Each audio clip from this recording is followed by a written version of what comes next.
Dental Reach has again come up with a new video, and this time we have got a prosthodontist who started his career in the year 2000, and he has progressed slowly but steadily, and he has attained great heights in his career. We are very much happy and fortunate to introduce to you Dr. Anandkrishna sir. He was associated with Ramya Dental College, and he was working as a professor, and he was also associated with dental practice. His passion towards the dental practice made him to set academic aside for a while, and he is into complete dental practice. His excellence in prosthodontist has achieved him the great heights in his career. So I am very happy to introduce to you Dr. Anandkrishna. Hi, Dr. Ravi. Welcome for the show, sir. Thank you. Yeah. Thanks for that. Dr. Anandkrishna is a practicing dentist.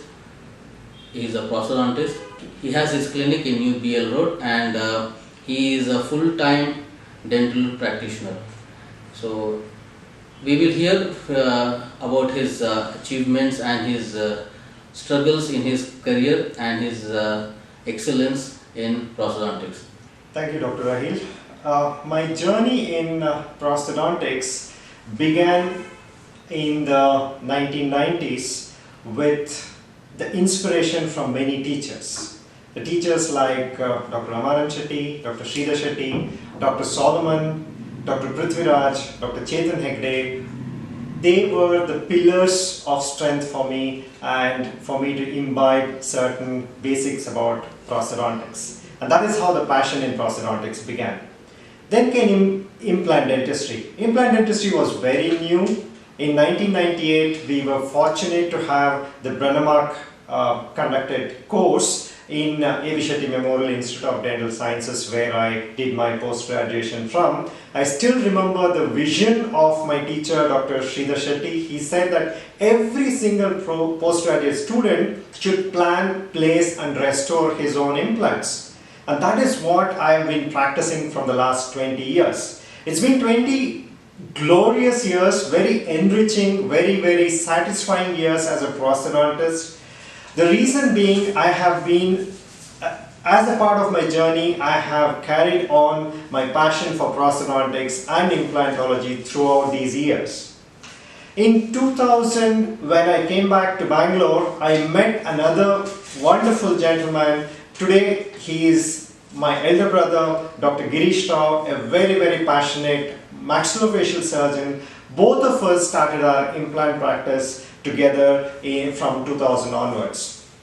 In 2004, we went on to start an organization called as Implant Study Group, because simply there were no implant training programs in the country at all at that particular period of time.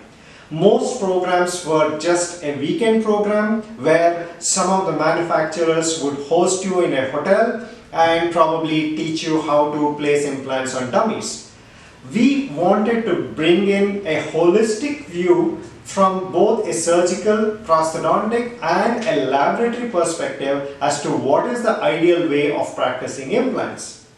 So in 2004, we started our flagship program, which we call it as the fellowship program today, which is a 4-module program of 3 days each, where every person who gets into the program plans, places and restores their cases. So 2004 the Implant Academy was started, and was it a funded academy, or it was like there are also little difficulties to start an academy as a whole? So how was that journey towards the establishment of the academy?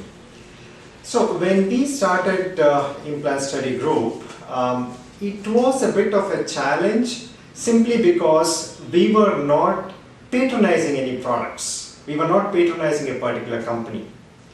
Most companies did not like this because they all wanted their own kits and their own implants to be sold through a particular program. Until today, we have maintained that ingenuity that we will teach science, and we will not teach a particular system. Of course, all of us have to use a particular system, but that should not be the focus. It has to be science which is the focus, and rest is left to the practitioner, because once you go through the program, you get a kind of a knowledge on basis on which you're going to choose the system. It's important that you learn how to drive a car, not exactly a particular XYZ car. That was the whole philosophy which we came about. Not many companies were very happy with that.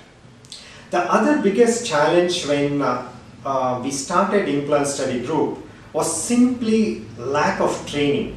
When we trained, for example, when I trained in Germany, every single day of the training program was very, very expensive. We used to pay something like 2,000 euros at that particular period of time to get trained in one particular aspect. So when we brought the training program here to India, we wanted to keep it so that it's affordable for the practitioners. The whole aim is I can probably treat 1,000 patients in a year for implants, but when we as a group, when I train another, say 100 people, we can treat much more number of patients, because India is a very, very large country with a huge population who are edentulous. So we need the service to be and percolate into the mainstream of general practice. That is what the whole philosophy was of Implant Study Group.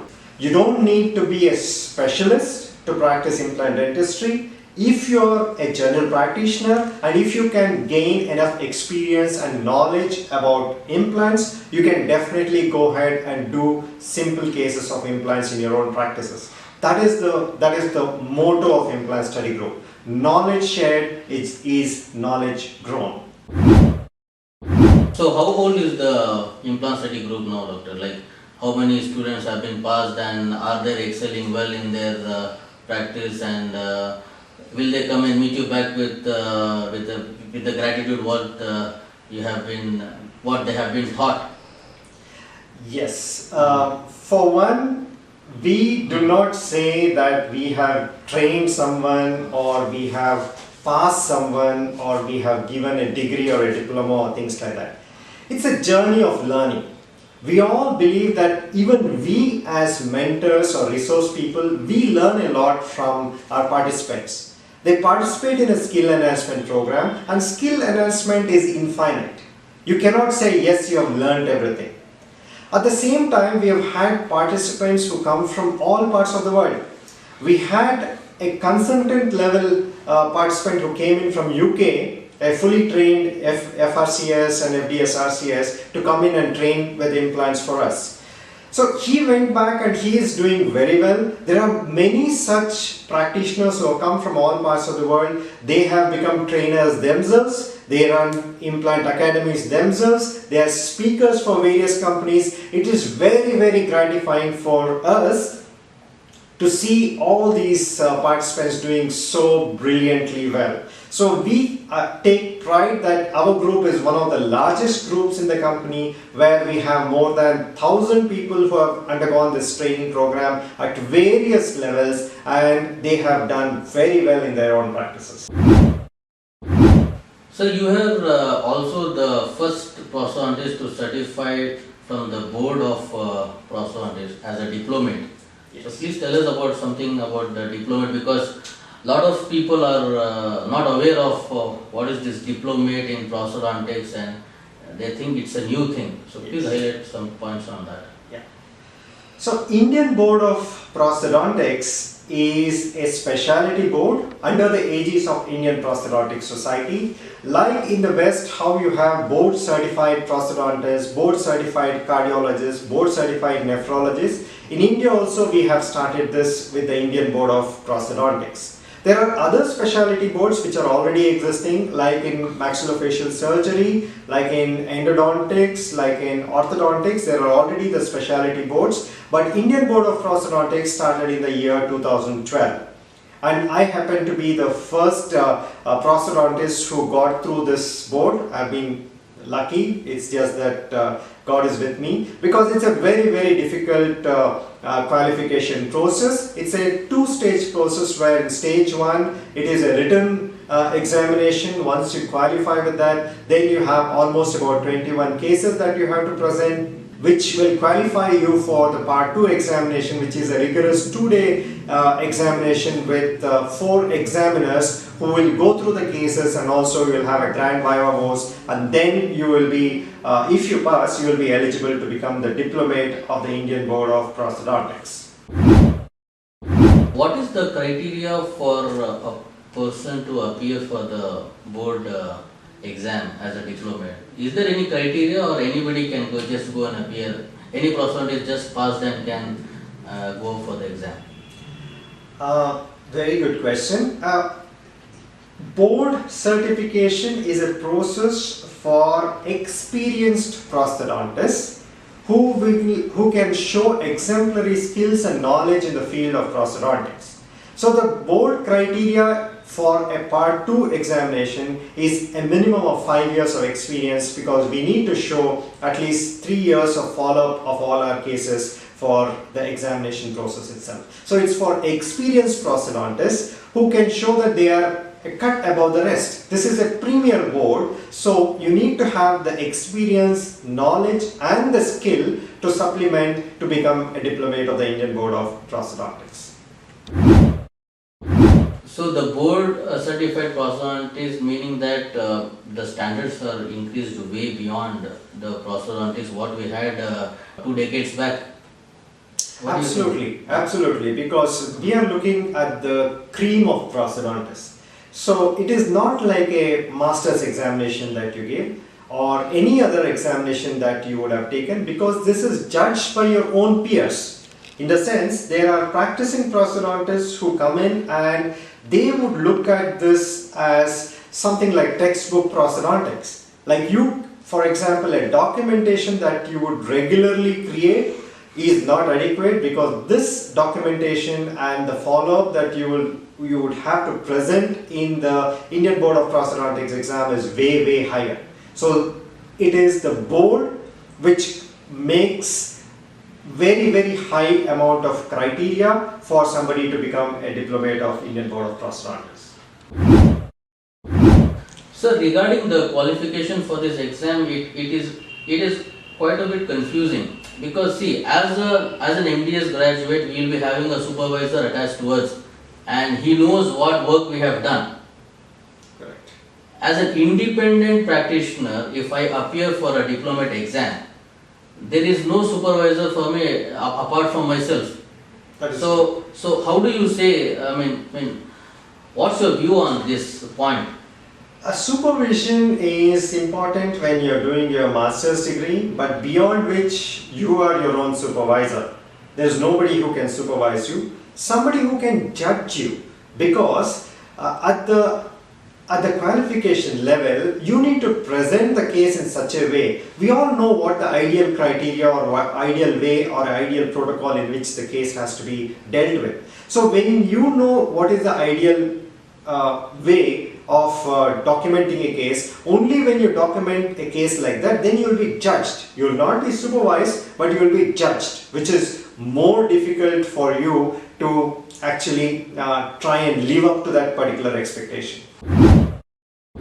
So what are the cases generally the board feels it is better for any prosthodontist to present himself to become a diplomat? Yeah, there are a set of 21 cases which are requirements for Part 2 examination of the Indian Board of Prosthodontics. It is divided into 4 different segments: fixed prosthodontics, removable prosthodontics, implant prosthodontics and maxillofacial prosthodontics. So you have about 21 cases. There are very specific criteria like anterior case, or a posterior case with a sinus lift, or a case of facial process, case of fibular reconstruction with implants. These are the very specific case requirements which are there for you to appear to the Indian Board of Prosthodontics. You have completed around, say, 2 decades of your clinical practice. So what do you think about your patient care? Like how much, what all things the patient has got from you, and what are the challenges you have faced by seeing different kind of patients and treating them with different scenarios? Prosthodontics and oral rehabilitation is a very gratifying field of dentistry. Here you have an opportunity to change lives of patients. We think as dentists or as prosthodontists we are only restoring teeth, but no, we contribute to their quality of life. That has been the whole passion with which I have been working in prosthodontics. Whether it is implant prosthodontics, whether it is maxillofacial prosthodontics, or whether it is an aesthetic rehabilitation of patients. It's very important for form, function and aesthetics to be at the prime, and that is what is oral rehabilitation all about. Some of the things that I really cherish is when a patient with ectodermal dysplasia, for example, has never had teeth, has never had a good smile. At 28 years of age, she undergoes a full mouth rehabilitation with implants, and when you give her teeth, the joy, the tears in her eyes is something that I would live for.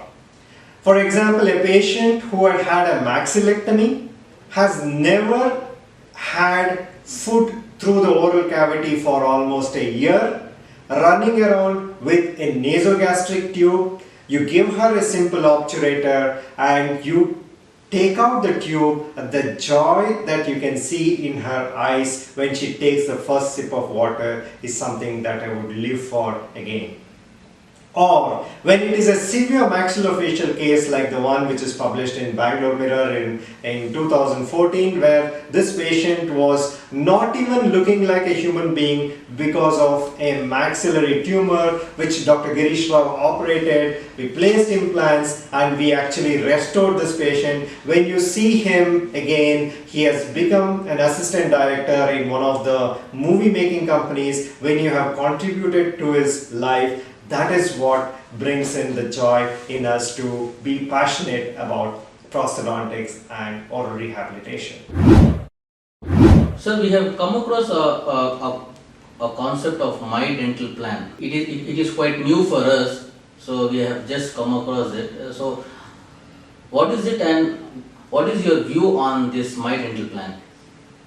Yes, after completing about 10 years in implant education and implant study group, of course, we needed a fresh rush of adrenaline, as you call it as. So me, Dr. Girish Rao and another partner of ours, Dr. Mohinder Narula, who came back from the United States, we sat down to plan what is called as My Dental Plan Healthcare Private Limited.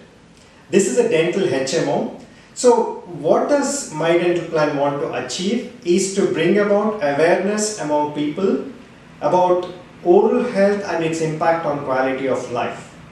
We do not say that oral health is important just for cosmetics, as most of the insurance companies and most of the other specialties would look at, medical specialties would look at dentistry as a cosmetic kind of requirement, not as functional. We want to bring in saying that oral health impacts quality of life. If you don't have teeth, then your quality of life is very poor. If you are not able to chew, if you're not able to smile, all these things have a bearing on your quality of life. That's what we bring to the table. The second most important thing is we want to make quality dentistry affordable. So how do you make quality dentistry affordable is by the various means that as My Dental Plan we bring in the best practices which is there elsewhere in the world into our practices today. So is this an insurance program where the patients can invest and enjoy the benefits, or it is something other than an insurance program? My Dental Plan is a dental HMO. HMO is Health Maintenance Organization. In the Western world, insurance is of two different types. One is the PPO insurance, which is a preferred provider organization. The other one is called as HMO, which is Health Maintenance Organization. These are the two varieties of insurance which is there. But in India, IRDA, that is the Insurance Regulatory Authority, will recognize only the PPO insurance as insurance, does not recognize or does not have any kind of regulations for the Health Maintenance Organization. So in the strict sense, it is not insurance in India, but elsewhere in the world, it is also a type of insurance. So now it is under practice, or it is onto the verge to implement? What are the conditions do the clinic has to obey to follow this My Dental program? My Dental Plan has been functional for the last 5 years, and we are happy to say that we are in more than 130 cities in India, and we have more than 1,200 practices we have partnered with. So the main criteria for any dental practice to get into My Dental Plan network is very simple. They have to have all the required equipment, infrastructure that would qualify them to be a good practice. From our side, we have a 80 point criteria with which we judge the clinic. We physically go ahead and audit them so that they can be empaneled into My Dental Plan, because we want a certain minimum quality of practice when we partner the clinics with My Dental Plan. They do not have to pay anything to My Dental Plan. There is no subscription fee that the clinics have to pay. In return, we give them a cloud-based software platform which they can use for My Dental Plan patients and also for their own walk-in patients or their own clinic patients. The whole idea in which My Dental Plan works is we bring in a lot of technology as a platform onto the table. So when an insurance company or when any big organization want to give dental benefits, everything will happen through the technology flow, because the member allocation, member utilization, member payments, every single thing happens through software, and that's a big benefit to the practices, because practice management software will come to them free of cost for their own patients also. This is also integrated with a payment gateway, so you can do away with your swipe machines. You can just use the software to collect payments also for your own patients. That's what is the advantage of getting into My Dental Plan. And also for the practices, we have a limitation as a practitioner as to how much you can spend on marketing. Whether marketing is ethical, not ethical, that's a whole different issue. But somebody can recommend you. That's what My Dental Plan does. My Dental Plan goes to a big organization, enrolls the members from there, and they say that why don't you go to this particular clinic, because this clinic has all the required infrastructure to deliver quality oral health, and of course the cost will be affordable also. So after Implant Academy, then your diplomate, and then currently the healthcare programs, that is your My Dental Plan. So anything else coming in future, or there will be any halt, or what are your future plans after these setups? Yes, my future plans would be, in terms of the professional thing, I wish to do something more in the teaching area. I would want to do a lot of online programs, because that's the way to go. We would want people to start learning more and more about prosthodontics and implant dentistry at the comfort of their own homes. We have just launched our foundation program, which is a hybrid program. It's an online-offline kind of program, which people can do the lectures at home, they can listen to the lectures, and they can come to the center for some hands-on kind of experience. That's the immediate future. In the long-term goals that I would want to have is to establish something more solid in terms of the insurance itself, because dental insurance is still at its infancy in India. I would want to do something in terms of patient care at the public level, where we can establish probably a standalone dental insurance company or a dental insurance third-party assurance company or something like that. That's the long-term goal that I would have.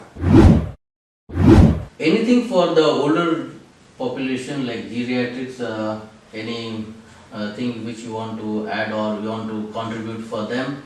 Because most of them, they lose their teeth and they don't care, and most of them also they are neglected, and they don't have income, and they have something which they have the desire, they cannot get it. So your views on them?